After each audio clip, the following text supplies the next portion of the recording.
Hello friends, welcome back to Anveshara channel. आज हम लोग पढ़ेंगे अंजू दीदी नाटक जो उपेंद्र नाथ अस्क द्वारा रचित है। ठीक है, तो आज हम लोग इस नाटक को पूरी डिटेल से पढ़ेंगे। चलिए आइए पढ़ना स्टार्ट करते हैं। ठीक है, सबसे पहले मुख्य बिंदु। ठीक है, कुछ महत्वपूर्ण बातों को जानते हैं। इस नाटक का प्रकाशन 1955 ईस्वी में हुआ। यह 2 अंक, ठीक है, ये जो नाटक है ये 2 अंक में लिखा गया है। ठीक है, तो यह 2 अंकों का नाटक है। दोनों अंक में 3-3 दृश्य है। ठीक है, तो दोनों अंक में 3-3 दृश्य है। ठीक है, टोटल 6 दृश्य है। ठीक है, फिर आगे देखिए, पहले अंक का स्थान। ठीक है, पहले अंक का जो स्थान है, ठीक है, वो समय 1933 गर्मियों का एक दिन दिखलाया गया है। ठीक है, दिल्ली में अंजलि दीदी, ठीक है, अंजू दीदी को ही अंजलि दीदी कहा गया है। ठीक है, तो अंजलि दीदी के बंगले की बैठक व खाने का कमरा है। ठीक है, तो पहले अंक में गर्मी का दिन है। ठीक है, दिल्ली में अंजू दीदी के बंगले की बैठक व खाने का कमरा दिखाया गया है। ठीक है, दूसरे अंक का स्थान 20 वर्ष बाद। ठीक है, 20 वर्ष बाद के दृश्य को दिखाया गया है।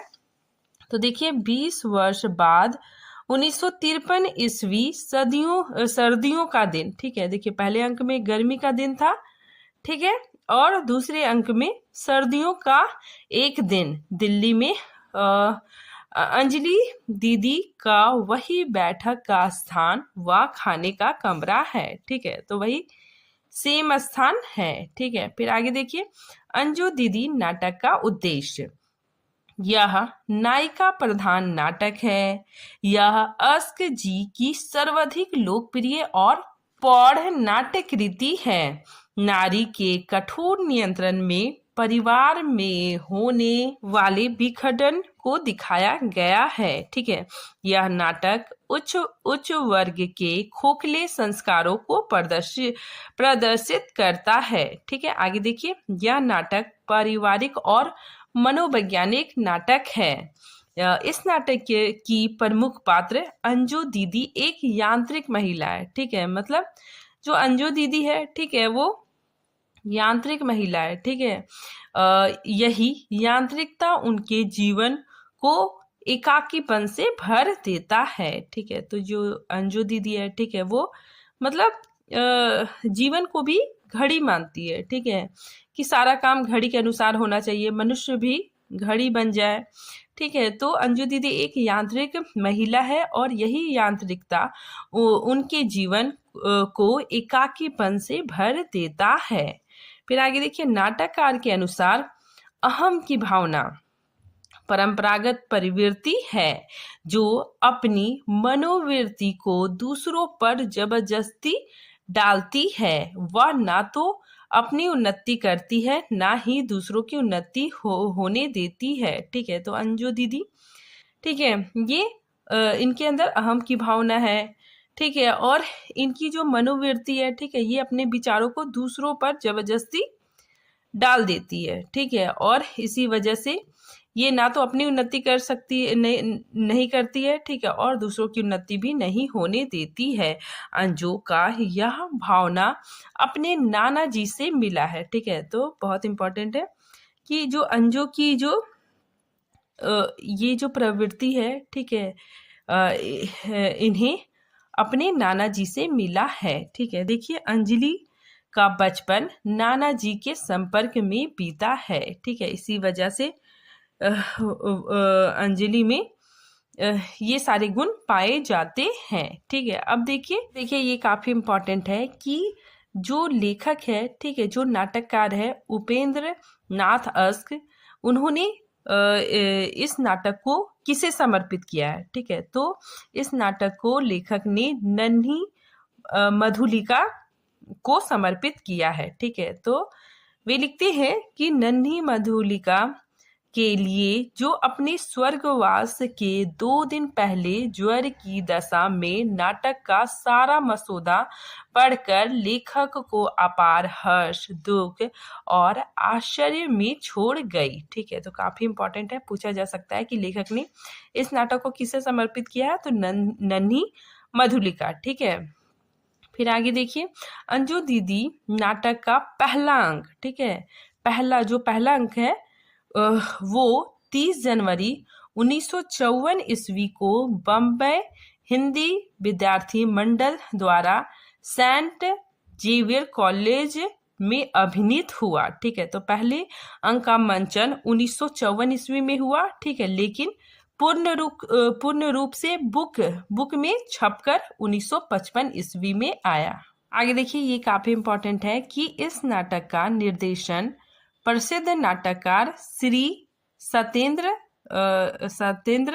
सरद ने किया। ठीक है, तो इस नाटक का निर्देशन श्री सत्येंद्र सरद ने किया। ठीक है, आगे देखिए, अंजू दीदी जो नाटक है, ठीक है, वो रंगभूमि द्वारा लक्ष्मी टॉकीज इलाहाबाद, ठीक है, इलाहाबाद के हॉल में 22 जनवरी 1956 को बड़ी सफलता के साथ खेला गया। ठीक है, श्री राज जोशी इसके निर्देशन थे। ठीक है, तो पूछा जा सकता है कि अंजू दीदी नाटक जो रंगभूमि द्वारा खेला गया था उसमें किसके निर्देश में खेला गया था, तो श्री राज जोशी। ठीक है, अब देखिए, अब हम लोग पात्र परिचय देखते हैं। ठीक है, तो ये पात्र परिचय पहले अंक के हैं। ठीक है, पहले अंक के पात्रों को देखते हैं। सबसे पहले अंजलि या अंजू दीदी। ठीक है, ये प्रमुख पात्र है और इसकी उम्र लगभग 30 वर्ष है। ठीक है, नेक्स्ट देखिए, श्रीपद अंजू दीदी का भाई है। ठीक है, 27-28 वर्ष का है। ठीक है, श्रीपद अपनी बहन से 2-2.5 साल छोटा है। ठीक है, नेक्स्ट देखिए, इंद्र नारायण, ये अंजू दीदी के पति है। ठीक है, वकील है, 38-40 इनकी उम्र है। ठीक है, नेक्स्ट देखिए, अनीमा कौन है, अंजू की सहेली। ठीक है, फिर नीरज अंजू का पुत्र। ठीक है, अंजू दीदी का पुत्र है जो 11 वर्ष का है। ठीक है, नेक्स्ट देखिए, मुन्नी कौन है, नौकरानी। ठीक है, 25 वर्ष की नौकरानी। ठीक है, नेक्स्ट देखिए, राधु कौन है, नौकर। ठीक है, अब देखिए दूसरे अंक के पात्र। ठीक है, तो दूसरा अंक कब प्रारंभ होता है, 20 वर्ष बाद। ठीक है, तो दूसरे अंक के पात्र कौन कौन है, नीरज कौन है, अंजू का पुत्र। ठीक है, जिसकी उम्र दूसरे अंक में 20 साल बाद 31 वर्ष हो जाती है। ठीक है, जब पहला अंक होता है, ठीक है, उसमें नीरज की आयु 11 वर्ष होती है। ठीक है, लेकिन दूसरे अंक में जो नीरज है, अंजू का पुत्र, उसकी उम्र 31 वर्ष हो जाती है। ठीक है, नेक्स्ट देखिए, ओमी कौन है, नीरज की पत्नी। ठीक है, मतलब अंजू दीदी की बहू।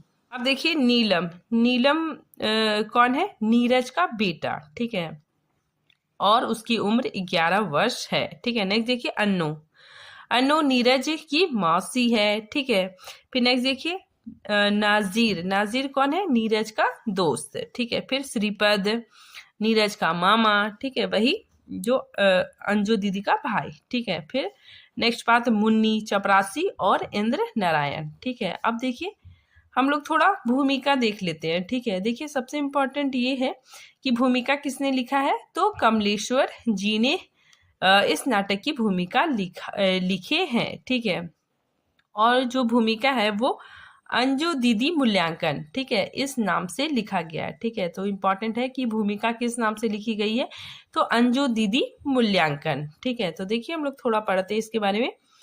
भूमिका को पढ़ते हैं। अंजू दीदी की वस्तु का संबंध अभिजात वर्ग से है।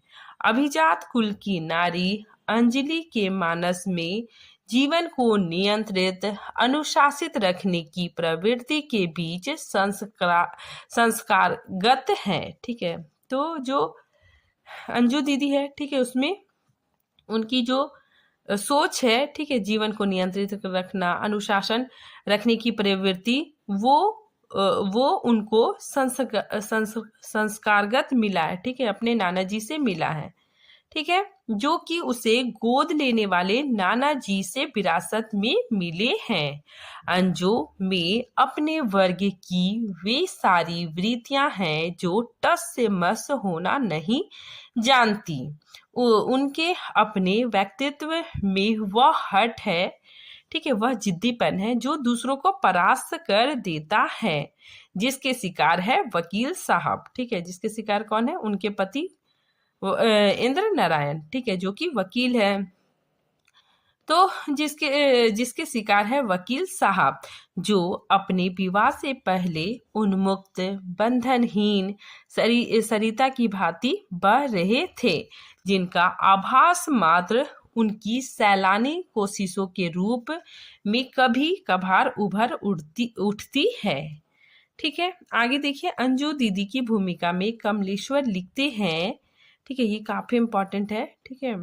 तो देखिए, कमलेश्वर जी लिखते हैं कि केवल 2 अंकों में और एक ही स्थान पर, यहाँ तक कि एक ही कमरे में जीवन नाटक को इस तरह सजो देना चमत्कार ही कहा जा सकता है। अस्क जी के अन्य नाटकों को देखते हुए उनके शिल्प की बारीकियों को ध्यान में रखते हुए अंजू दीदी नाटकीय विधान और वस्तु निर्माण की एक सीमा रेखा अंकित करता है, ठीक है।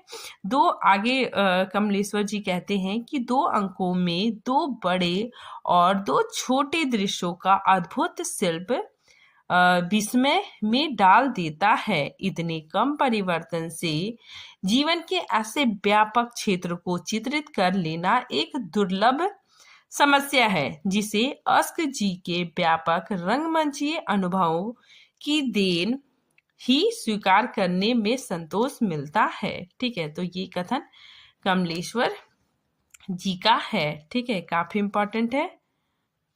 अब देखिए, अंजू दीदी नाटक का सारांश, ठीक है। सबसे पहले हम लोग सारांश देखते हैं, उसके बाद फिर महत्वपूर्ण पंक्तियों को देखेंगे, ठीक है। तो देखिए, अंजू दीदी नाटक का कथानक उच्च वर्ग के परिवार से संबंधित है, ठीक है। नाटक की नायिका अंजू यानी अंजलि है, जिनको नाना जी ने गोद ले लिया था, ठीक है। मतलब उनकी परवरिश, अंजलि की जो परवरिश है वो उनके नाना के यहाँ हुई। उन्हें उनके नाना जी से ही जीवन को नियंत्रित और अनुशासित रहने के संस्कार मिले थे। ये संस्कार उन पर हमेशा हावी रहता है, ठीक है, अंजू दीदी पे हमेशा हावी रहता है। उसने अपने जीवन के साथ परिवार के सदस्यों के साथ यहाँ तक कि नौकर के जीवन को भी, ठीक है, नौकरों के जीवन को भी अनुशासित कर रखा था। समय की पाबंदी की सनक अंजलि पर इस कदर सवार थी कि मनुष्य की सहज जिंदगी को घड़ी की तरह नियंत्रित बना देती थी, ठीक है। तो वो अंजलि है, ठीक है, वो समय की पाबंदी की जो सनक है, ठीक है, उसके अंदर थी, और वो मनुष्य का जो सहज जीवन है, ठीक है, उसको भी घड़ी की तरह नियंत्रित रखती थी, ठीक है। आगे देखिए, नाटक की शुरुआत बैठक के कमरे से होता है। नाश्ते में देरी होने के कारण अंजू दीदी अपने काम करने वाली नौकरानी मुन्नी पर गुस्सा होती है, ठीक है, वो अपनी नौकरानी पे, ठीक है, मुन्नी पे गुस्सा होती है। अंजू की यह तानाशाही केवल नौकरानी पर ही नहीं, अपितु अपने बेटे नीरज और पति इंद्र नारायण आदि सभी पात्रों पर होता है, ठीक है। सुबह 8 बजे ही सबको नहा धोकर नाश्ते के मेज पर उपस्थित हो जाना पड़ता था। उस समय तक नाश्ता नहीं पहुंचने पर मुन्नी को डांट पड़ती है। अंजू दीदी अहमवादिता के कारण विचारों और मान्यताओं को दूसरों पर थोपने का भरसक प्रयास करती है, ठीक है। तो अंजू दीदी, ठीक है, अपने जो विचार है, अपनी जो मान्यता है, वो दूसरों पर थोपने, ठीक है, थोपने का भरसक प्रयास करती है। इंद्र नारायण अंजलि के पति हैं। ठीक है, विवाह के पहले वे मनमौजी, फक्कड़ और लापरवाह थे। ठीक है, तो जो अंजलि के पति हैं इंद्र नारायण, ठीक है, ये विवाह के पहले मनमौजी, फक्कड़ और लापरवाह थे। उनका व्यक्तित्व इतना सशक्त नहीं था, किंतु उन पर भी अंजलि का अहमवादी व्यक्तित्व, नियंत्रण एवं अनुशासन का कठोर कुचक्र हावी हो जाता है। ठीक है, लेकिन क्या होता है कि इंद्र नारायण की जब शादी अंजू के साथ होती है, तो वे उस अंजू अपने पति को भी अनुशासित और नियंत्रित रखने की कोशिश करती है। ठीक है, फिर आगे देखिए, अनीमा जब कहती है कि जीजा जी को तो बड़ा बुरा लगता होगा इस तरह का बंधन। ठीक है, तो अनीमा कौन है? अंजू की सहेली। ठीक है, तो जब अनीमा कहती है कि जीजा जी को तो बहुत बुरा लगता होगा इस तरह का बंधन, ठीक है, तब वह कहती है अंजू, जो अंजू दीदी है, ठीक है, वो कहती है बुरा बड़े सिर पिटाए पहले पहल, पर मैं इन्हें ले ही आई अपने ढंग पर। सच कहती हूँ, मुझे नीरज कौन है? अंजू दीदी का बेटा। ठीक है, तो वही कहती है कि मुझे नीरज पर इतनी जान नहीं खपानी पड़ी जितना तुम्हारे जीजा जी पर। कोई भी तो अकल ना थी, ना सफाई का ख्याल, ना समय का। जानती हो कितनी माथा पिची करनी पड़ी। ठीक है, तो अंजू दीदी बोलती है कि अपने पति के बारे में कि इनको सुधारने में मुझे कितना माथा पेची करना पड़ा। ठीक है, इसके साथ कितने भूख हड़ताल की, कितनी बार रूठ कर पीहर जा बैठी। ठीक है, तब जाके इनके जो पति हैं इंद्र नारायण, ठीक है, वो मतलब सही लाइन में आए। ठीक है, अनुशासित हुए।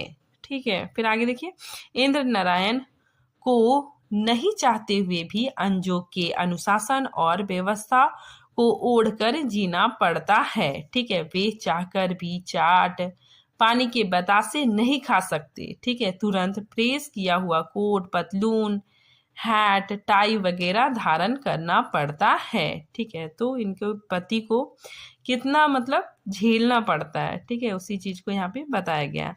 आगे देखिए, अंजलि के पति इंद्र नारायण के संवाद से स्पष्ट होता है और अंजू मतलब इनके पति कहते हैं अंजू के बारे में। ठीक है, तो देखिए, और अंजू जैसे चलाती है वैसे चलते जाते हैं। ठीक है, तो इंद्र नारायण कहते हैं कि अंजू जैसा चलाती है वैसा हम चलते जाते हैं। का अंजू, ठीक है, मतलब अंजू को अपनी पत्नी को संबोधित करते हुए कहते हैं कि का अंजू, दिया कभी शिकायत का मौका हमने तुम्हें। ठीक है, उसके बाद हंसते हैं। दिन में 3 बार नहाते हैं, 4 बार हाथ पांव धोते हैं, कम से कम 4 बार खाते हैं और 5 बार कपड़े बदलते हैं। सफाई वक्त की पाबंदी, सब समाज के तौर तरीके, सबका पूरा ख्याल रखते हैं। ठीक है, तो ऐसा कौन कहते हैं? इंद्र नारायण कहते हैं। ठीक है, तो देखिए कितना मतलब परेशान है इंसान। ठीक है, तो उसी चीज को यहाँ पे दिखाया गया है। ठीक है, आगे इंद्र नारायण कहते हैं कि अंजू के साथ शादी करने के बाद पता लगा कि हम तो अछूत थे, इसने आकर हमारा उद्धार कर दिया। ठीक है, तो देखिए इनके संवाद से, ठीक है, इनके पति है इंद्र नारायण, ठीक है, इनके संवाद से ऐसा पता चलता है कि कितना परेशान है इंसान। ठीक है, फिर आगे देखिए, अंजू का भाई श्रीपद बिल्कुल विपरीत स्वभाव का है। ठीक है, तो जो अंजू है, ठीक है, उसका स्वभाव जैसा है, ठीक है, उसके विपरीत उसका भाई है। ठीक है, श्रीपद। ठीक है, तो देखिए श्रीपद मनमौजी, फक्कड़ और घुमक्कड़ है। ठीक है, उसने अपनी जिंदगी में कोई भी कड़ा नियम नहीं पाला है। जब जो जी में आए करता है। ठीक है, और साथ ही बहुत खुश रहता है। वो अंजू के घर आकर उसके सभी व्यवस्था तंत्र को हिलाकर रख देता है।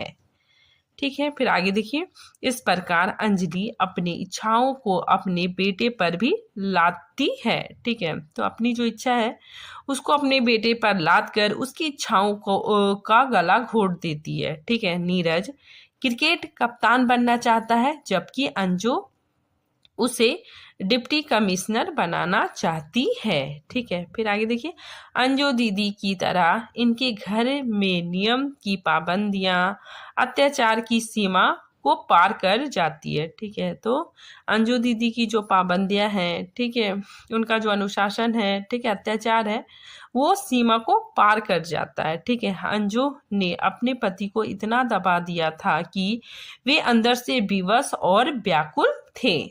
एक दिन इंद्र नारायण का साला श्रीपद उन्हें दिलरुबा, ठीक है, होटल ले जाता है। देखिए यहाँ पे होटल का नाम भी दिया गया है। ठीक है। इंद्र नारायण का जो साला है श्रीपद, ठीक है, उन्हें दिलरुबा होटल ले जाता है। ठीक है, और वहां पर उन्हें शराब पिलाता है। इस स्थिति में जब वे घर पहुंचते हैं तब अंजू के अहम और उसके व्यवस्था तंत्र पर आसमान टूट पड़ता दिखाई देता है। वह इंद्र नारायण जी का शराब पीकर आना रोज की बात हो जाती है। ठीक है। देखिए, जब इंसान है, ठीक है, उसको जब बहुत ज़्यादा टॉर्चर किया जाएगा, ठीक है, तो वो परेशान हो जाता है। ठीक है, और जब ये शराब पिया, ठीक है, इसके पति जब शराब पीते हैं तो बहुत रिलैक्स फील होता है।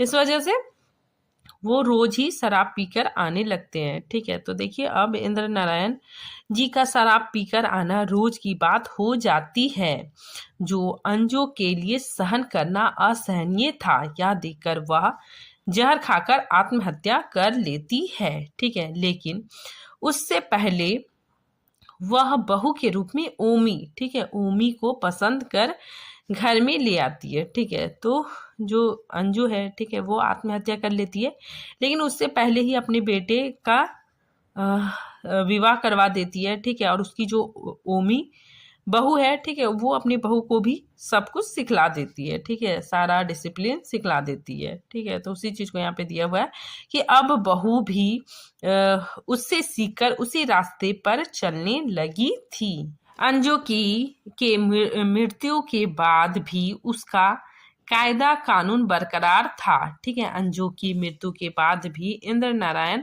शराब पीना छोड़ देते हैं। ठीक है, तो अंजू की जब मृत्यु होती है, ठीक है, तो अंजू ने लेटर लिखा था। ठीक है, और उसमें कहा था कि आपके शराब की वजह से मैं मर रही हूँ। ठीक है, तो इस वजह से इंद्र नारायण को बहुत बुरा लगा। ठीक है, और उन्होंने शराब पीना छोड़ दिया।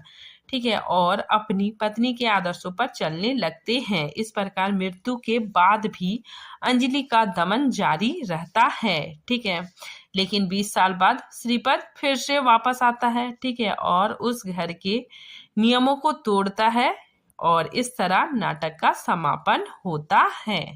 अब देखिए, अब हम लोग महत्वपूर्ण पंक्तियां देखते हैं। ठीक है, सबसे पहले पहला अंक और पहले अंक का पहला दृश्य। ठीक है, तो देखिए 1993 ईस्वी की गर्मी। ठीक है, तो 1993 ईस्वी की गर्मियां, पर्दा श्री इंद्र नारायण वकील की भव्य कोठी के बड़े हॉल में खुलता है। ठीक है, सुबह का समय है, घड़ी में 8 बज गए हैं, और अंजू कहती है, ठीक है, अपने नौकरानी को डांटती है कि नाश्ता कहाँ है। ठीक है, नाश्ते का कोई पता नहीं है, 8 बज गया है। ठीक है, और अंजलि अपनी जो दोस्त है, ठीक है, उससे बातचीत करती है। ठीक है, तो उसी वार्तालाप में अंजू कहती है कि हमारे नाना जी कहा करते थे कि नौकरों को सदा साफ सुथरा रखना चाहिए। जैसे घर के भाग्य का पता देहरी से चलता है, वैसे ही मालिकों के अस्तर का पता नौकरों के पहनावे से लगता है। गंदे नौकरों से नाना जी को बड़ी चिढ़ थी। तो अंजू यह बात अनीमा को कहती है। ठीक है, अनीमा कौन है? अंजलि की दोस्त। ठीक है, तो अंजलि अपनी दोस्त को ये बात कहती है। ठीक है, क्योंकि अंजलि के जो नौकर है, ठीक है, मुन्नी, राधू, ठीक है, ये लोग बहुत मतलब नीट एंड क्लीन, साफ सुथरा रहते हैं। ठीक है, तो उसकी दोस्त पूछती है, तो उसी के विषय में अंजलि कहती है। ठीक है, आगे देखिए, ये कथन भी अंजलि का है कि सुघड़ता स्त्री का गहना है और सदाचार पुरुष का। अब देखिए, ये कथन अनीमा का है। ठीक है, इंपॉर्टेंट है। अनीमा अंजलि की दोस्त है। ठीक है, वो कहती है कि और मैं कहती हूँ अंजू, तुम अपने उद्देश्य में पूरी तरह सफल हुई। अपने घर को तुमने घड़ी सा बना रखा है। ठीक है, सब मानो उसके पुर्जे हैं। ठीक है, इंपॉर्टेंट है। पुर्जे वाली बात अनीमा भी कहती है। ठीक है, और श्रीपद भी कहता है। ठीक है, तो इसको कंफ्यूज मत कीजिएगा आप लोग। ठीक है, फिर आगे देखिए, अंजलि का ये कथन है, बहुत इंपॉर्टेंट है। ठीक है, अंजलि कहती है कि जिंदगी स्वयं एक महान घड़ी है। प्रातः संध्या उसकी सुइयां है, नियमबद्ध एक दूसरे के पीछे घूमती रहती है। मैं चाहती हूँ मेरा घर भी घड़ी ही की तरह, ठीक है, ये कहती है कि मेरा घर भी घड़ी ही की तरह चले, हम सब उसके पुर्जे बन जाएं और नियम पूर्वक अपना अपना काम करते जाएं। ठीक है, आगे देखिए, वकील साहब श्री इंद्र नारायण, ठीक है, हंसते हुए प्रवेश करते हैं। ठीक है, और अंजलि से केवल 8-10 वर्ष बड़े हैं। ठीक है, तो इनके पति मात्र 8-10 वर्ष बड़े हैं। ठीक है, लेकिन वे बहुत ही मतलब शरीर से दुबले पतले हैं। ठीक है, बहुत ही मतलब चिंताग्रस्त रहते हैं, इसी वजह से बहुत ही उम्र दराज लगते हैं। ठीक है, तो देखिए वही चीज यहाँ पे है कि शरीर उन्होंने अभी से छोड़ दिए हैं। ठीक है, यूं अप टू डेट सूट पहनते हैं। ठीक है, फिर देखिए, ये संवाद इंद्र नारायण का है। ठीक है, काफी इंपॉर्टेंट है। ये कहते हैं कि अरे भाई, दुनिया में 2 तरह के लोग होते हैं, एक वो जो आप ही चलते हैं और दूसरों को भी चलाते हैं। ठीक है, इंजन की तरह।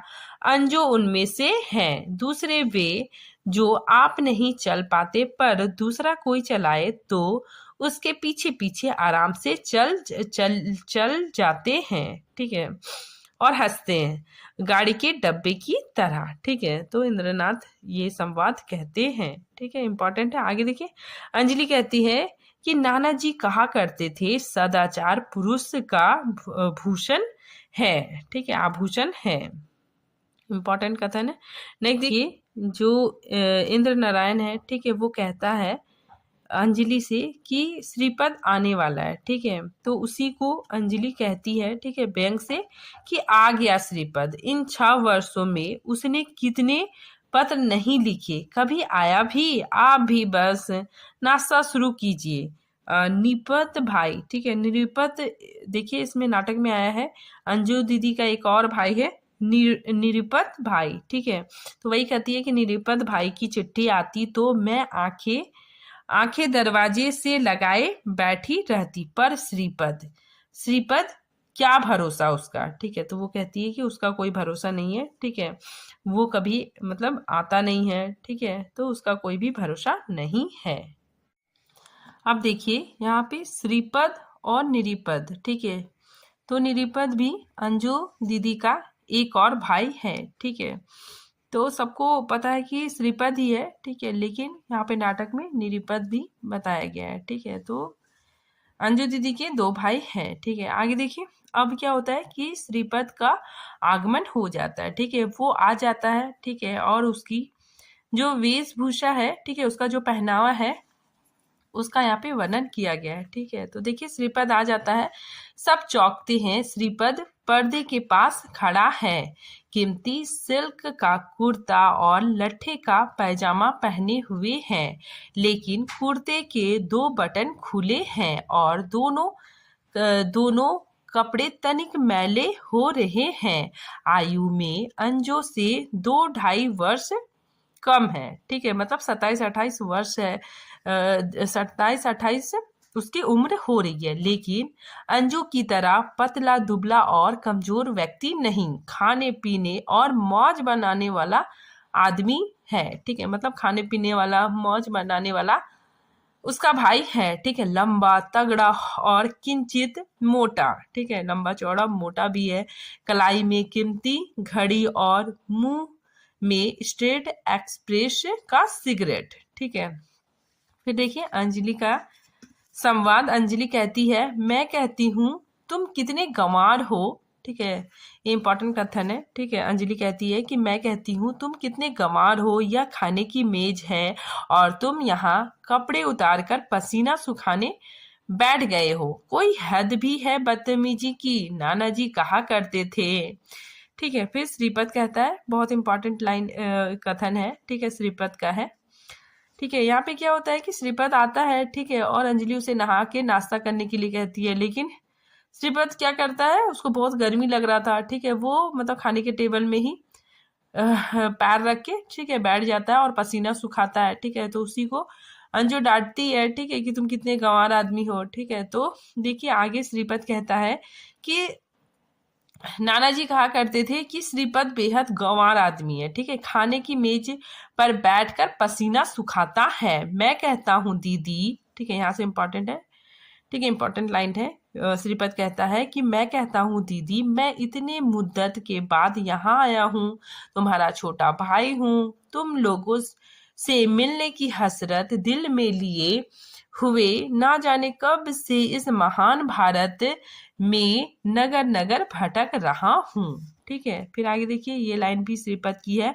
मैं कहता हूँ ब्रह्मा का वाक्य और मेरा वाक्य एक बराबर है। ये पंक्ति भी, ठीक है, श्रीपद की है कि शादी की कल्पना में जो आनंद है वह शादी में कहाँ। ठीक है, ये कहता है कि शादी की कल्पना में बहुत आनंद है। ठीक है, वो आनंद शादी में कहाँ। श्रीपद, ठीक है, ये कथन भी श्रीपद का है कि मैं अंजू दीदी की सगाई के सिलसिले में आपसे मिलने आया था। ठीक है, आपसे मिलने मतलब जीजा जी से। ठीक है, इंद्र नारायण से मिलने आया था। कितना हंसते थे आप उन दिनों, कितने ठहाका लगाते थे, कितनी बेपरवाही थी आपके स्वभाव में। जो जी चाहे खाते थे, जो जी चाहे करते थे, जहाँ जी चाहे जाते थे। ठीक है, इंपॉर्टेंट लाइन है। ठीक है, तो श्रीपद कहता है कि पहले आप कितने अच्छे थे। ठीक है, बहुत ही आपके स्वभाव में, ठीक है, खुलापन था। ठीक है, मस्त मौजी रहते थे। ठीक है, लेकिन अब शादी के बाद आपको पूरा अनुशासित रहना पड़ रहा है। ठीक है, तो देखिए वही श्रीपद कहता है कि अब इतनी देर से बैठे हैं और एक ठहाका भी तो आपने नहीं लगाया। ठीक है, फिर श्रीपद कहता है वकील तो जवानी का प्रतीक है और जज बूढ़े का। ठीक है, तो यहाँ पे देखिए इंपॉर्टेंट पंक्ति है ये। यहाँ पे श्रीपद अपने जिया जी को कहता है कि जिया जी आप तो एकदम बूढ़े जैसा लगते हो। ठीक है, आप वकील हो लेकिन जज के जैसा लगते हो। ठीक है, और श्रीपद कहता है कि वकील तो जवानी का प्रतीक है और जज बुढ़ापे का। ठीक है, और एक गाना गुनगुनाता है कि भरी बज्म से राज की बात कह दी, बड़ा बे आदम हूँ सजा चाहता हूँ। ठीक है, गीत गुनगुनाता है। नेक्स्ट देखिए, ये पंक्ति भी श्रीपद की है कि शिष्टाचार शादी का यूं कह लो कि बंधन का प्रतीक है। ठीक है, तो शिष्टाचार शादी का यूं कह लो कि बंधन का प्रतीक है। ठीक है, आगे देखिए, इसके बाद श्रीपद गाना गुनगुनाता है। ठीक है, उधो अखिया अति अनुरागी, इक टक मग जोवती अरु रोवती, फूलहू पलक ना लागी, उधव अखिया अति अनुरागी। ठीक है, ये गीत गुनगुनाता है। ये गीत गुनगुना रहा था। ठीक है, उसी वक्त क्या होता है कि नीरज आ जाता है। ठीक है, अंजू का जो बेटा है, ठीक है, वो नीरज बाहर आ जाता है। ठीक है, फिर श्रीपद उससे पूछता है कि किस क्लास में पढ़ते हो। नीरज कहता है 5वीं में मामा जी। ठीक है, फिर श्रीपद पूछता है कि पढ़ लिख के क्या बनना चाहते हो। नीरज कहता है डिप्टी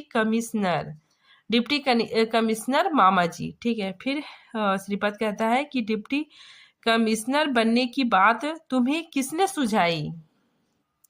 नीरज कहता है मम्मी ने मामा जी। ठीक है, फिर श्रीपद पूछता है कि तुम स्वयं क्या बनना चाहते हो। ठीक है, नीरज कहता है मैं तो मामा जी।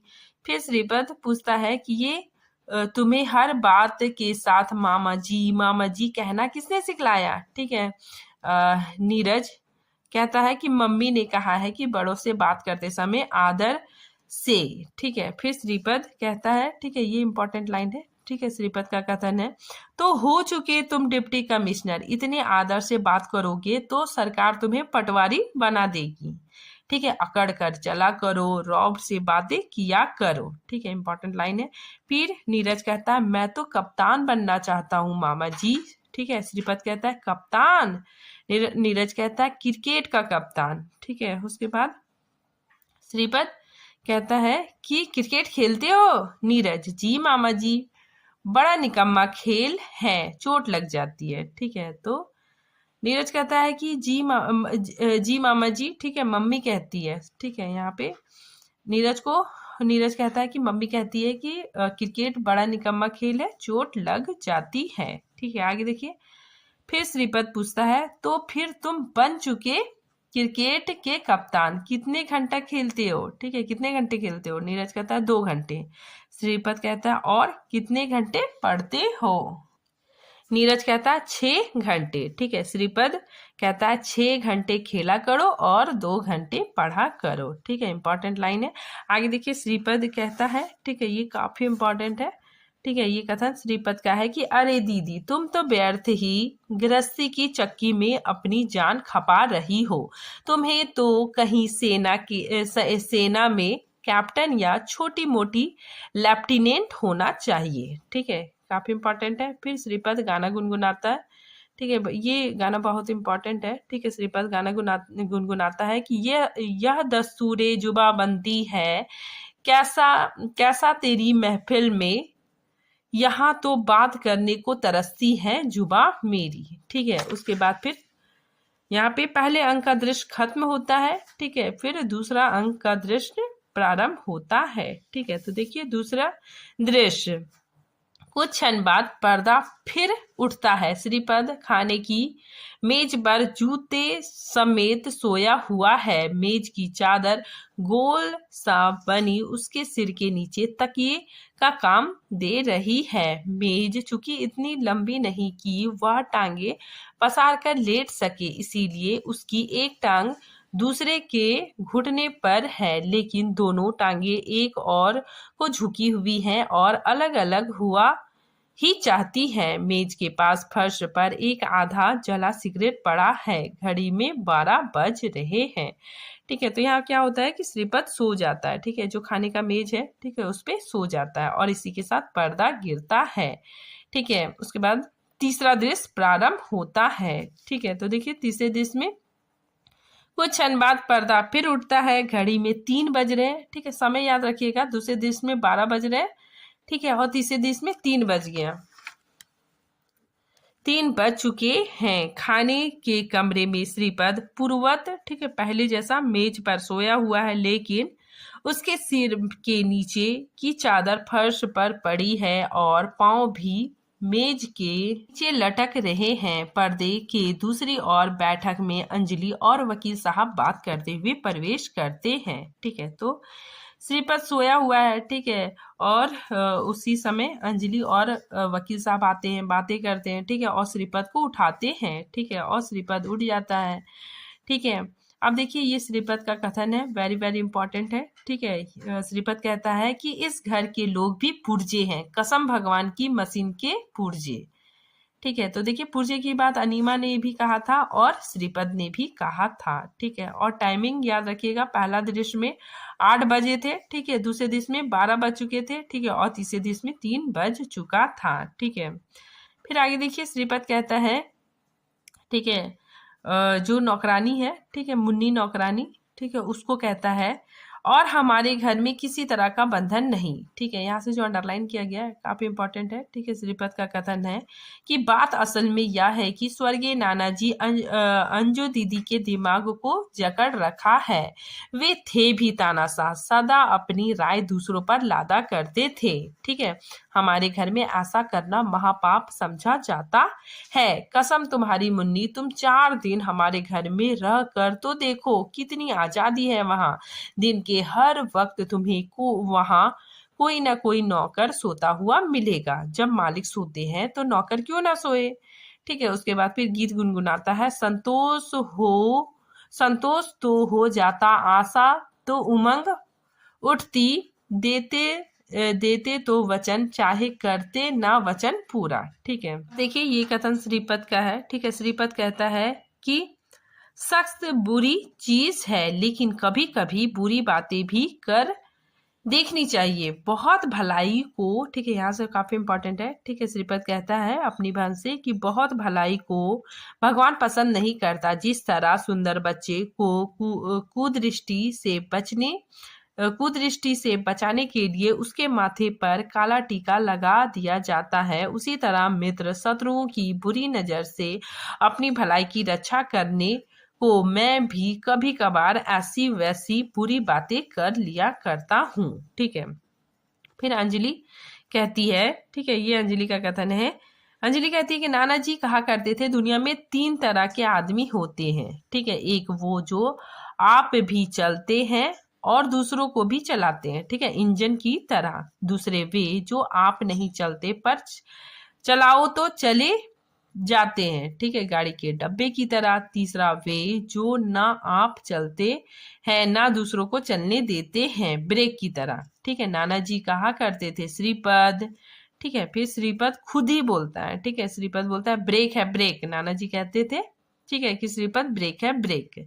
ठीक है, उसके बाद फिर ठहाका लगाता है, वाह दीदी लाख रुपए की बात कही है तुमने। ठीक है, थाल से कुल्फी की प्लेट उठाता, लो इसी बात पर कुल्फी खाओ। ठीक है, तो वो अपनी दीदी को कुल्फी देता है, ठीक है, लेकिन अंजलि नहीं खाती है, ठीक है, मना कर देती है। ठीक है, आगे श्रीपद कहता है कि हमारे नाना जी का जादू तुम्हारे सिर से उतरे और तुम भी देखो कि चाट आखिर कोई बुरी चीज नहीं है। ठीक है, ठीक है, तो यहाँ पे जो श्रीपद है, ठीक है, वो चाट खाने के लिए, ठीक है, अपनी दीदी को देता है, तो अंजलि चाट खाने को मना करती है। ठीक है, तभी श्रीपद कहता है, ठीक है, फिर आगे देखिए इसके बाद क्या होता है कि श्रीपद चला जाता है। ठीक है, श्रीपद अब चला जाता है। ठीक है, फिर आगे देखिए अंजलि चौंक कर, अरे यह घड़ी रुक गई, राम राम राम, मैं भी चाबी देना भूल गई। 10 बरस से बाकायदा इसे चाबी देती आ रही हूँ। नाना जी कहा करते थे श्रीपद ब्रेक है ब्रेक। ठीक है, मेज को दीवार के साथ करके उस पर चढ़कर घड़ी को चाबी देती है। ठीक है, तो अंजलि घड़ी को चाबी देती है। ठीक है, फिर अंजलि कहती है कि मेरे घर में ब्रेक का क्या काम, मेरा घर इसी घड़ी की तरह चलेगा लगातार सांझ सवेरे। ठीक है, घड़ी टिक टिक करने लगती है, टिक टिक टिक टिक, और कोई चीज इस नियम को तोड़ नहीं सकती। ठीक है, तो अंजलि कहती है कोई चीज इस नियम को तोड़ नहीं सकेगी। ठीक है, सहसा घड़ी की टिक टिक बंद हो जाती है। ठीक है, अरे यह फिर खड़ी हो गई, राधु राधु। ठीक है, तो अंजलि कहती है कि यह फिर रुक गई। ठीक है, राधु राधु को बुलाती है। फिर अंजलि कहती है कि घड़ी टूट गई राधु, शायद मैंने इसे अधिक चाबी दे दिया। ठीक है, मैंने ज्यादा चाबी दे दिया। अंजलि दोनों हाथ उठाए परेशान सी मेज पर खड़ी है। ठीक है, और इसी के साथ पर्दा गिरता है। ठीक है, और इसमें पहला अंक समाप्त हो जाता है। अब देखिए दूसरा अंक प्रारंभ होता है। ठीक है, 20 वर्ष बाद का वर्णन है। ठीक है, पहला दृश्य में 20 वर्ष बाद पर्दा उसी मिले जुले खाने के कमरे और बैठक में उठता है। ठीक है, ओमी कौन है, अंजू की बहू। ठीक है, तो देखिए ओमी कहती है मुन्नी नाश्ता रखो मेज पर। ठीक है, किंचित कड़े स्वर में, तुम क्या कर रही हो, 8 बजने को आए हैं और नाश्ते का कहीं पता नहीं। ठीक है, तो यही सेम वाक्य अंजू दीदी कहा करती थी। ठीक है, आज उसकी बहू भी सेम वही वाक्य कह रही है। ठीक है, फिर आगे देखिए अनीमा कहती है, ठीक है, अगर परलोक में भी आदमी इस लोक की खबर रखता है और आत्मा भी कोई चीज है, तो तुम्हें अपने पद चिन्हों पर चलते देखकर अंजू की आत्मा बड़ी प्रसन्न होती होगी। ठीक है, तो ये वाक्य अनीमा कहती है, ठीक है, ओमी को, कि तुम्हें अपने पद चिन्ह पर चलते देखकर, ठीक है, अंजू की आत्मा बड़ी प्रसन्न होती होगी। ठीक है, अनीमा कहती है कि अजो को मरे, ठीक है, 5 वर्ष हो गए, इसका पता भी नहीं चलता।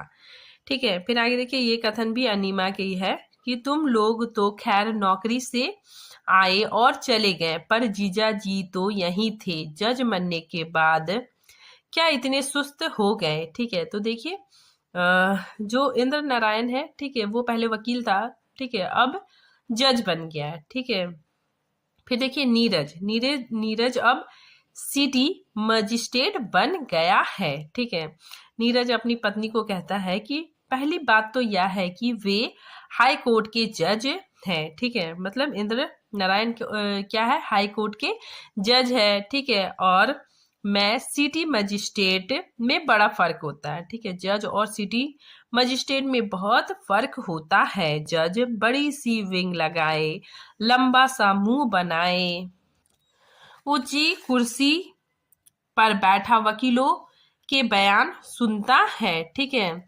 और गहन गंभीर फैसले देता है। हाई कोर्ट के उस गंभीर वातावरण में जरा सी अशिष्टता या लोफरी की गुंजाइश ही कहाँ। ठीक है, लेकिन सिटी मजिस्ट्रेट को नगर भर के गुंडे, चोर, बाजारियों, परमिट होल्डरों, सेठ, साहूकारों और पुलिस वालों से काम लेना पड़ता है। ठीक है, और कोई भला आदमी उस भले आदमियों के साथ कैसे निभ सकता है। ठीक है, क्यों मौसी। ठीक है, तो ये बात नीरज अपनी पत्नी को कहता है। ठीक है, ओमी उसके बाद फिर ओमी कहती है कि चोर तो सारी दुनिया में नजर आते हैं। ठीक है, आपका ख्याल है कि नीलम बड़ा होकर कलेक्टर बनेगा तो असिस्ट, असभ्य और लोफर होगा। ठीक है, तो यहाँ पे क्या हो रहा है कि ओमी और नीरज, ठीक है, ये दोनों पति पत्नी, ठीक है, मियाँ बीबी दोनों लड़ रहे हैं। ठीक है, कि उसका बेटा क्या बनेगा। ठीक है, तो ओमी उसको कमिश्नर बनाना चाहती है। ठीक है, तो वही बात को कहती है कि नीलम बड़ा होकर कलेक्टर बनेगा तो अशिष्ट, असभ्य और लोफड़ होगा। ठीक है, फिर नीरज कहता है फिर मैं नीलम को कलेक्टर नहीं बनाना चाहता, मैं उसे क्रिकेट का कप्तान बनाना चाहता हूँ। ठीक है, तो दोनों लड़ रहे हैं कि उसका जो बेटा नीलम है, ठीक है, वो क्या बनेगा। ठीक है, तो इसी बात पर ओमी चिढ़ जाती है और कहती है कि मम्मी कहा करती थी श्रीपद मामा ब्रेक है ब्रेक। इस घर की आराम से चलती घड़ी को उन्होंने एक एक ही बार आकर ब्रेक लगा दिया। ठीक है, तो इसके बाद नीरज कहता है ठीक है, और मैं कहता हूँ मम्मी स्वयं ब्रेक थी। ठीक है, तो देखिए कि बेटा अपनी माँ के बारे में ऐसा बोल रहा है। ठीक है, तो नीरज कहता है कि मैं कहता हूँ मम्मी स्वयं ब्रेक थी, जब तक वे जिंदा रही उन्होंने इस घर की जिंदगी पर ब्रेक लगाए रखी। ठीक है, उसे आजादी से फलने फूलने नहीं दिया और मर गई तो ब्रेक लगाती गई।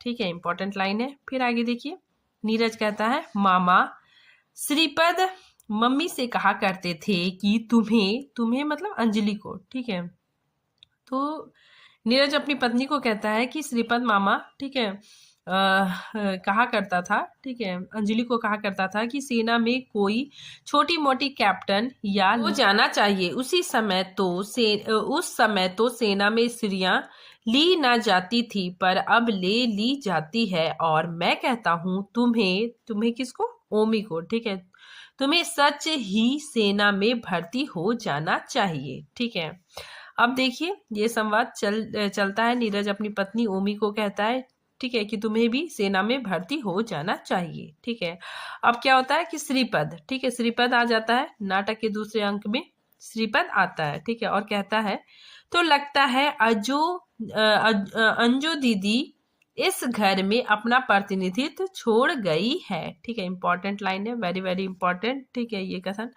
श्रीपद का है कि अंजू दीदी इस घर में अपना प्रतिनिधि छोड़ गई है। तुम ठीक कहते थे नीरज, अपनी पत्नी को तुम्हें सेना में भर्ती करा देना चाहिए। ओमी की ओर मुड़कर फिर श्रीपद ओमी की ओर देखता है, ठीक है, और कहता है अरे भाई देखो तो देख तो लो, क्या मैं गंदा लगता हूँ? क्या नहीं लगता कि अभी नहाकर चला आ रहा हूँ। ठीक है, श्रीपद ठहाका लगाता है, ठीक है, और कहता है कि तुम अंजू ही का दूसरा रूप हो। ठीक है, इंपॉर्टेंट है। ठीक है, ये कहता है तुम अंजू का ही दूसरा रूप हो।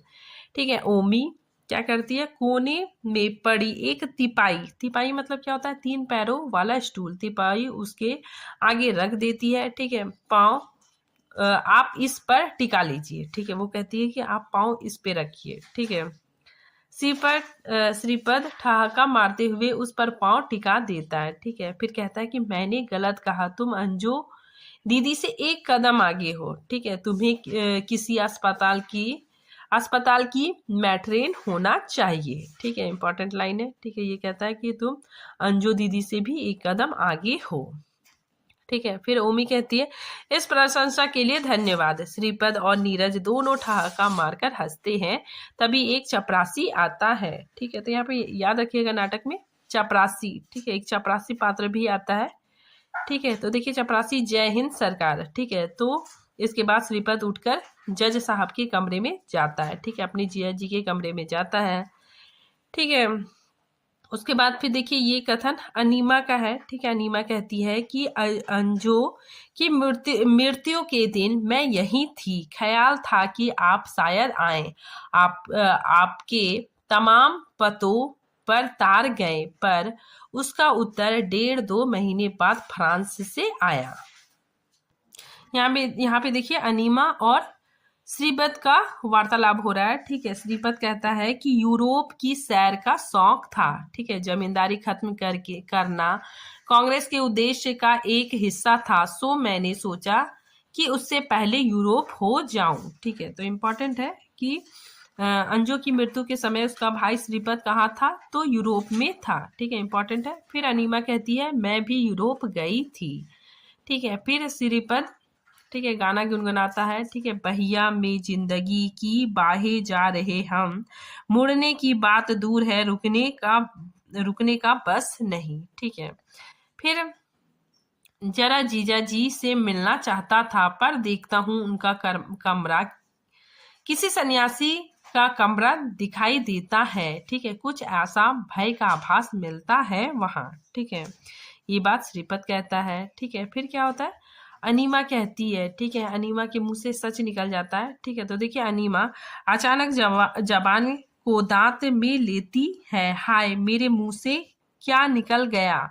अनुनय के स्वर पर किसी से कहिएगा नहीं। ठीक है, वो श्रीपद को कहती है कि आप किसी से कहिएगा नहीं। ठीक है, मेरे सिवा किसी को इस बात का पता नहीं कि अजो दौरे से नहीं मरी, उसने आत्महत्या की। ठीक है, इंपॉर्टेंट लाइन है। ठीक है, जो अंजू है ठीक है वो दौरे से नहीं मरी थी। ठीक है, वो आत्महत्या से मरी थी। ठीक है, ये बात सिर्फ अनीमा को पता था। ठीक है, वेरी वेरी इंपॉर्टेंट लाइन है। ठीक है, ये बात वो श्रीपद को कहती है। ठीक है, आगे अनीमा बताती है कि उसके तकिए के नीचे से 2 चिट्ठियां निकली, एक जीजा जी के नाम, दूसरा मेरे। जीजा जी को उसने लिखा मैं मर रही हूँ, अब आप शौक से पीजिए, दिन रात पीजिए, मैं आपको तंग करने ना आऊंगी, मैं ही आपके रास्ते का कांटा थी। आशा है आपका जीवन अब निष्कंटक बीतेगा। ठीक है, तो देखिए इसमें जो अंजू है ठीक है वो अपने पति को गिल्ट में छोड़कर चली जाती है। ठीक है, आगे देखिए श्रीपद कहता है मॉर्बिड। ठीक है, मॉर्बिड मतलब विकृत विचार वाला। ठीक है, रोगी। तो श्रीपद कहता है मॉर्बिड, अंजू दीदी शख्स मॉर्बिड थी, मॉर्बिड। ठीक है, तो इंपॉर्टेंट लाइन है। अनीमा कहती है कि मेरे नाम चिट्ठी में उसने लिखा, एक बार की लगी वह छूटती नहीं, इन 10-15 वर्षों में जिंदगी नरक बन गई। शराबी पति के साथ जिंदगी के बाकी दिन गुजारना मेरे लिए असंभव है, मैं जहर खा रही हूँ। ठीक है, इंपॉर्टेंट है। ठीक है, तो ये बात अनीमा कहती है। ठीक है, आगे देखिए वो बताती है कि रोज की कला से उन्हें और मुझे दोनों को मुक्ति मिल जाएगी, पर तुम किसी से यह ना कहना। ठीक है, तो अनीमा उस पत्र के बारे में ही बता रही है। अंजू दीदी लिखती है कि तुम किसी से यह ना कहना, मेरा शरीर चीरा फाड़ा जाए, मुझे पसंद नहीं। घोषणा कर देना कि फिट ही में अंजू की जान निकल गई, और अपने जीजाजी को शर्म दिलाना कि देखिए आपकी नशा आपकी शराब की का क्या दुष्परिणाम निकला। ठीक है, जीजा जी को ठीक है आगे अनीमा कहती है जीजा जी को शर्म दिलाने में अंजू की अंतिम इच्छा पूरी कर दी, लेकिन इस घटना के बाद इस घटना का मुझ पर ऐसा असर पड़ा कि मैं यहाँ से जाने के बाद यूरोप के दौरे पर निकल गई। ठीक है, फिर श्रीपद कहता है कि अंजू मॉर्विड थी, मॉर्विड और जालिम। ठीक है, अंजू मॉर्विड थी, मॉर्विड और जालिम, खुद मरी और जीजा जी को भी मार गई। ठीक है, यानी जीजा जी को भी जीते जी मार दिया। ठीक है, फिर श्रीपद गीत गुनगुनाता है। ठीक है, ये गीत पहले अंक में भी आया था। ठीक है, इंपॉर्टेंट है। ये गीत गुनगुनाता है, यह दस्तूरे जुबा बंदी है कैसा तेरी महफिल में, यहाँ तो बात करने को तरसती है जुबा मेरी। ठीक है, फिर आगे देखिए नीलम। ठीक है, नीलम कौन है? नीरज का बेटा। ठीक है, नीलम आता है। ठीक है, वो कहता है कि मम्मी कहती है कमिश्नर, पापा कहते हैं क्रिकेट का कप्तान। ठीक है, फिर श्रीपद उससे पूछता है कि तुम खुद क्या बनना चाहते हो।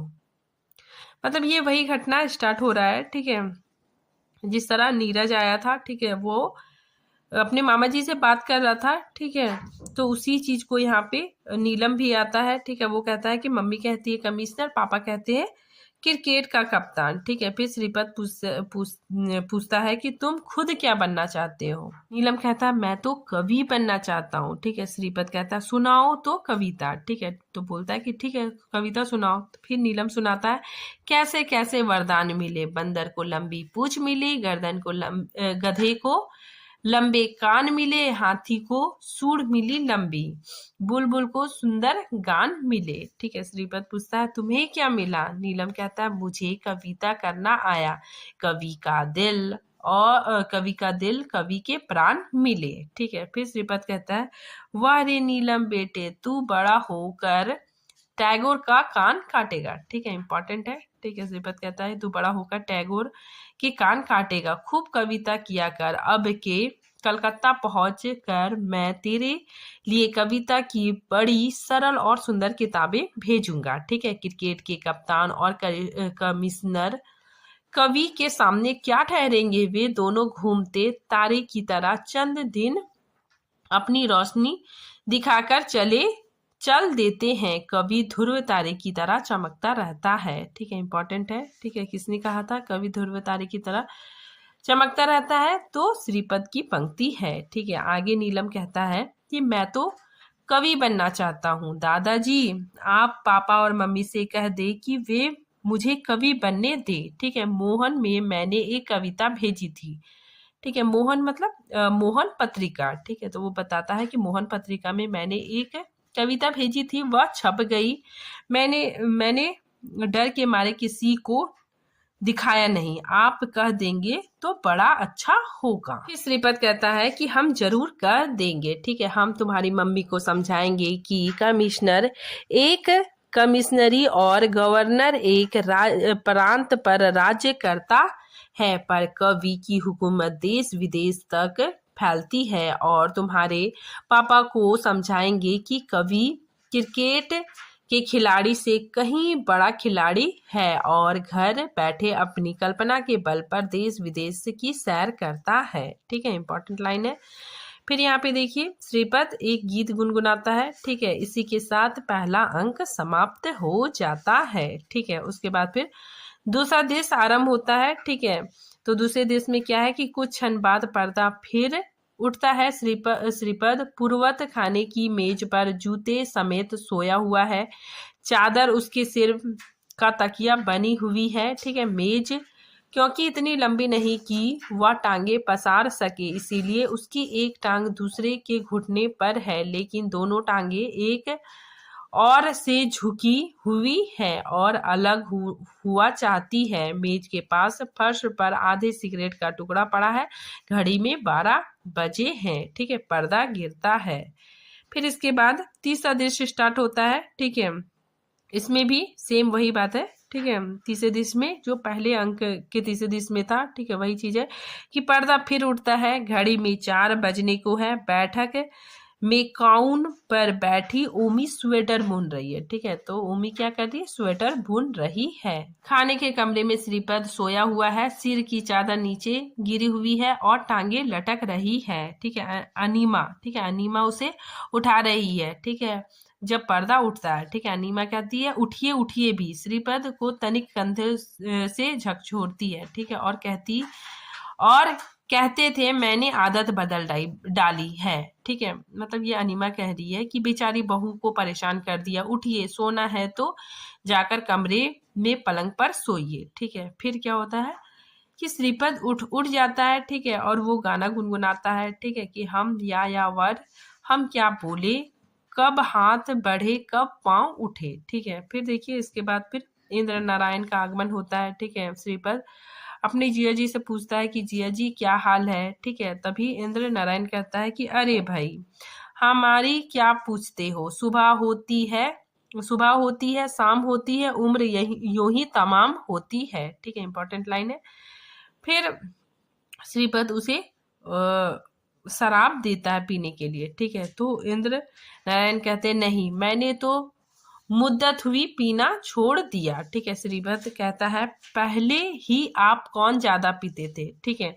इंद्र नारायण, ठीक है, कहता है नहीं मैं पीने लगा था पर अब तौबा कर ली, ठीक है। अब श्रीपद कहता है ठीक है तो फिर आज तौबा टूट जाए, जिगर ने कहा है तौबा करता हूँ तोड़ने के लिए, लीजिए आज के दिन तोड़ दीजिए तौबा, ठीक है। मतलब श्रीपद कहता है कि आज आप शराब पीजिए, ठीक है, आज आप शराब पीजिए। देखिए श्रीपद कहता है मैं ठीक कहता हूँ, मेरी बहन थी पर वह नाना जी के यहाँ पली थी, वह सख्त मॉर्बिड और जालिम थी, क्योंकि हमारे नाना मॉर्बिड और जालिम थे। वह घर को घड़ी की तरह चलाना चाहती थी पर वह ना जानती थी कि घड़ी मशीन है और इंसान मशीन नहीं, ठीक है। जब इंसान मशीन बन जाए तो वह दिन दुनिया के लिए सबसे बड़े खतरे का दिन होगा, ठीक है। इंसान का मशीन बनना सनक ही का दूसरा रूप है, ठीक है। तो यहाँ से जो अंडरलाइन है, ठीक है, काफी इंपॉर्टेंट है, ये कथन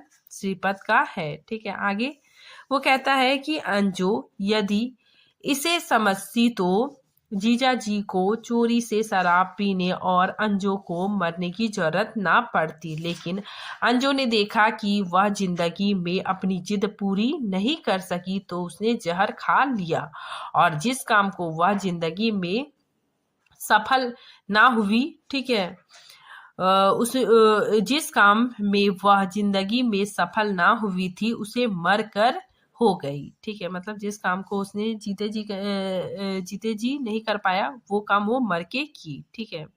फिर आगे श्रीपद कहता है कि इस कमरे को देखो, 5 वर्ष से इसमें कोई जोर से नहीं हंसा, जोर से नहीं बोला, 5 बरस से इसमें सिगरेट या शराब का एक घूंट नहीं पिया गया, 5 बरस से या अंजू की सनक को पालता रहा, पर मैं समझता हूँ आज अंजू की सनक, उसके जुल्म, उसकी तिलिस्म को तोड़ना जरूरी है ताकि इस घर के लोग अपना अपना जीवन जी सके, ठीक है। नीरज चाहे तो सिटी मजिस्ट्रेट होते हुए भी क्रिकेट खेले या मजिस्ट्रेटी छोड़ कर क्रिकेट खेले, नीलम आईएएस या क्रिकेट का कप्तान बने या ना बने पर कवि जरूर बने, ठीक है, जीजा जी चाहे तो, ठीक है। मतलब यहाँ पे श्रीपद कहता है कि इस घर में, ठीक है, जिसको जो करना है करे, ठीक है, सब अपनी जिंदगी अपने अनुसार जिए। उसके बाद फिर इंद्र नारायण गिलास उठाते हैं, अंजू की चित्र की ओर देखते हैं, ठीक है। फिर देखिए ये कथन काफी इंपॉर्टेंट है, इंद्र नारायण कहते हैं, ठीक है, अंजू की तस्वीर को देखते हुए कि जरा सी गलती पर अपनी सनक में तुमने मेरे 5 बरस रेगिस्तान बना डाले अंजू, मैं तुम्हें क्या कहूँ। इस कमरे पर वर्षों से तुम्हारा जादू तरी है, ठीक है, इस कमरे में वर्षों से तुम्हारा जादू तरी है, पर श्रीपद ठीक कहता है यह जादू टूटना चाहिए, इस घर को उस घड़ी की तरह नहीं इंसान की तरह जीना चाहिए, ठीक है। फिर देखिए आगे इंद्र नारायण धीरे धीरे मग उठाते हैं लेकिन होठों के पास तक ले जाकर हाथ रोक लेते हैं, ठीक है। नहीं भाई मैं नहीं पी सकता, ठीक है, अंजू के जुल्म और उसकी सनक की बात मैं मानता हूँ, पर जब उस सनक के लिए उसने जान दे दी तो उसकी रक्षा करनी ही चाहिए। जाने जिंदगी और कितने दिन बाकी हैं, क्यों इन चंद दिनों के लिए उसकी आत्मा को कष्ट दूं। ठीक है, तो इंद्र नारायण बोलता है कि उसने इसके वजह से जान दे दी, ठीक है, तो क्यों मैं उसकी आत्मा को दुख पहुंचाऊं। ठीक है, मग को मेज पर रखकर अपने कमरे में चलते हैं, फिर रुकते हैं, लेकिन तुम पियो। ठीक है, फिर इंद्र नारायण श्रीपद, ठीक है, और अन्य लोगों को कहता है कि तुम पियो, मौज बनाओ, इस कमरे का जादू तोड़ो, हंसो, शोर मचाओ, जियो। ठीक है, फिर मुड़कर जाते हुए, लेकिन मुझे मेरे हाल पर छोड़ दो, मुझे मेरे हाल पर छोड़ दो। ठीक है, सब की कर्तव्य मुड़ खड़े हैं। ठीक है, जब इंद्र नारायण अपने कमरे में चले जाते हैं, ठीक है, पर्दा सहसा गिरता है, नाटक समाप्त हो जाता है। ठीक है, तो आज ये टॉपिक यहीं पे खत्म होता है। ठीक है, वीडियो थोड़ा लंबा हो गया, ठीक है, लेकिन कोई बात नहीं, एक बार पढ़ लीजिए, अच्छे से समझ में आ जाएगा। ठीक है, तो फिर मिलते हैं नेक्स्ट टॉपिक के साथ, तब तक के लिए थैंक यू।